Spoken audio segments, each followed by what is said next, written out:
আল্লাহ, আল্লাহ তুমি আমারে কি পরীক্ষার মধ্যে ফালাইলা। রাত পয়লেই আমার পরীক্ষা, আর আমি এখন ঘর ছাড়া। আল্লাহ আমারে আজকে রাতটা থাকার মতো ব্যবস্থা করে দাও আল্লাহ।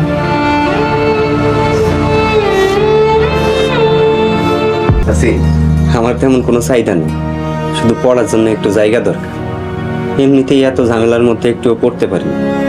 কাল সকালে আমার পরীক্ষা, পরীক্ষা দিয়েই গ্রামে চলে যাবো। যাইবা কেন? যত দিন মন চায় আমগো হেনে থাকো, লেখাপড়া করো। হ, আমার কোনো সমস্যা নেই, তুমি তো আমাদের পোলার মতোই। আমি অনেক খুশি হইলাম, আপনারা অনেক ভালো মানুষ। আমার জন্য আপনারা দোয়া করবেন।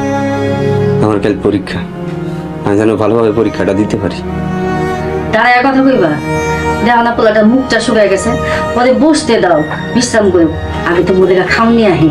আল্লাহর কাছে দোয়া করি, আল্লাহ তোমার অনেক বড় করুক।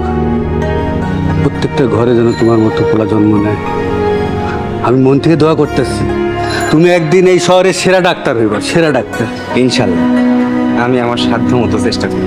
কাল রাইতে যদি আপনি আমার এই উপকারটা না করতেন, আজকে আমি পরীক্ষা দিতে পারতাম। আমার স্বপ্নই রয়ে যেত।